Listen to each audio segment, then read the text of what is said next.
Hello, everybody. It's Lucy Wolf here, sleep consultant and author of the Baby Sleep Solution. I hope that you're really well today. Today, I wanted to talk to you a little bit about parent preference. When your child only wants a particular parent to put them to bed, or if when the other parent tries to do bedtime, your child is really distressed. So again, just like with most issues, nothing is ever just in isolation. The issues that parents experience are generally part of lots of different force factors and contributory factors that lead you to the report that you may have.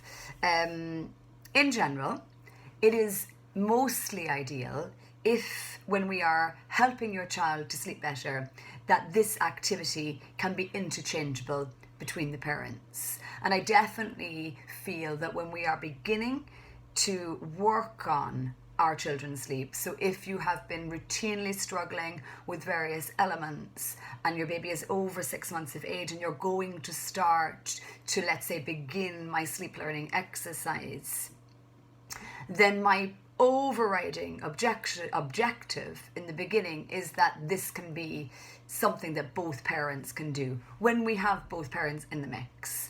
And as a result of that, when we begin the plan, I always think it's a really good idea that we can have one parent do the first 2 bedtimes and then the other parent does the next 2 bedtimes. Now, generally, when I'm making those decisions with a family, I would normally select the parent to spearhead the campaign that has maybe the most responsive relationship with the child at that moment in time.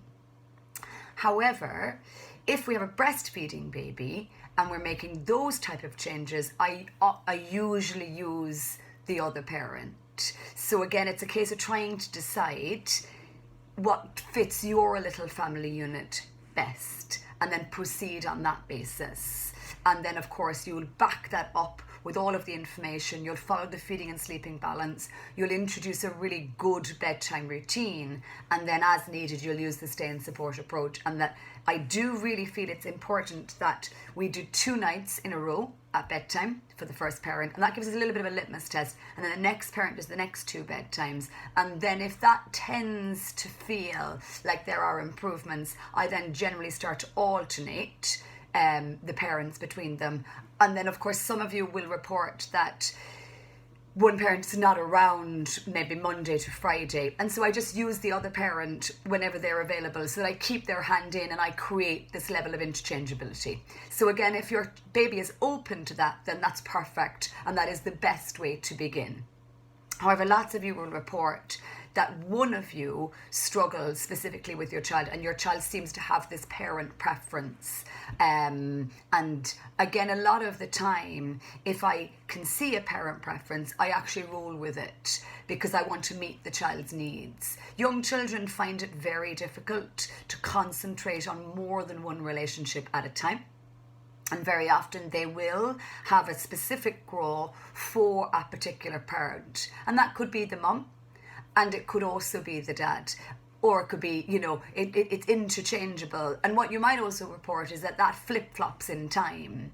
That sometimes the child has this, is a complete daddy's girl, for want of a better description, or that your son really just prefers mum to do bedtime. And I think that when that is the case, and if you've trialed it, and if the distress is too high for your child, I would actually just meet them where they're at, and then I would work behind the scenes. So sometimes when we have that slight aversion to a parent, what do we do is we try and build the relationship during non-sleep time, because sometimes that rejection of the other parent, and again, I don't really like the use of that word on my part, but let's say when the child isn't open to let's say, mum putting them to bed, or it could be dad putting them to bed, then I generally suggest, look, meet them where they're at, let the parent they're more responsive to work away on bedtime, but let the other parent then make sure that they are really spending loads of time with their child,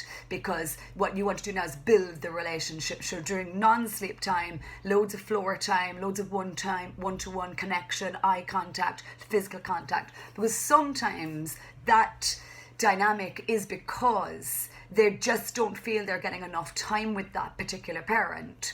And as a result of that, when they go to put them to bed, because bedtime is such a big separation, they're like, no way, I can't let you put me to bed because I haven't seen enough of you today. And again, we often see this, unfortunately, with parents when we've returned to work, that there is a level of it's almost like a rejection. Now, I tend to view the rejection in a couple of different ways. So when a child really completely acts out for a particular parent, I often feel that that's because you're their person and that they feel totally safe with you, and they can almost give all of their emotional overload onto you, and that they feel entirely safe to do so.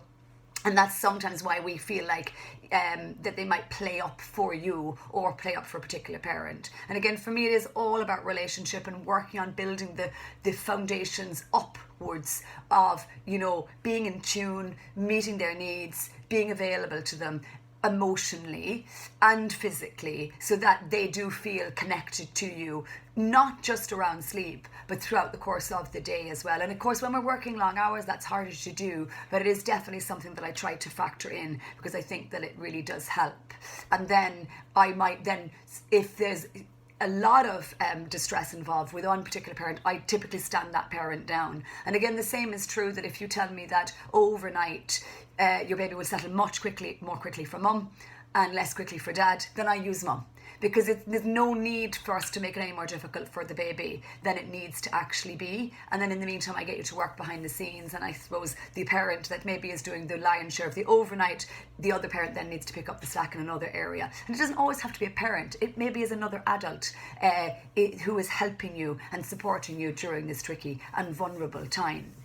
And then I do try to reintroduce the parent at bedtime over time. And again, when we do that, I might include activities that are completely exclusive to that particular parent, so that I might even invest in some new toys or books, and that those toys or books are only used by the particular parent that we've had a little bit of a rocky history with. Now, I always tell the story that my youngest child, Harry, when he was about 18 months, he totally rejected me for bedtime, and anytime I ever put him to bed, he would go berserk.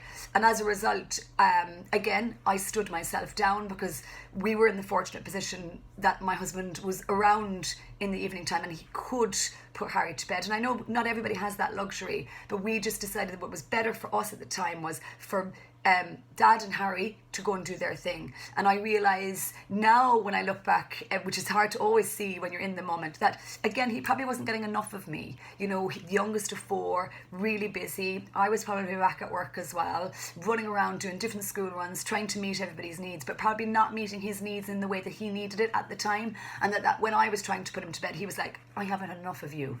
And so that's where that rejection came from. Again, I don't like the word rejection in this instance, but again, I've kept using it this morning. Which is, and I suppose that's often the way it can feel, and parents will often, and I know I felt really down about it, but just going back to my own little story, we left it for about 3 or 4 weeks.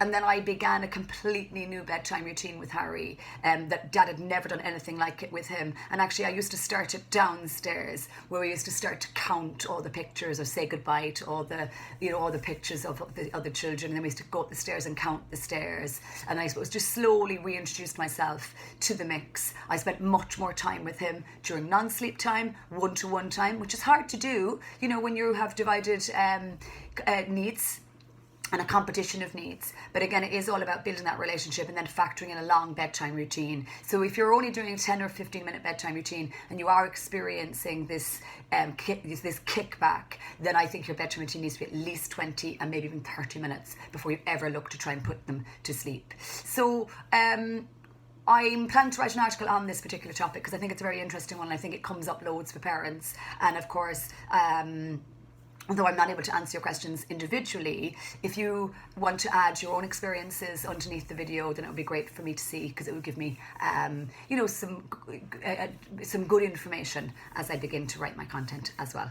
So there's more information in my book, The Baby Sleep Solution, and of course on my website, sleepmatters.ie, and I look forward to seeing you again here soon.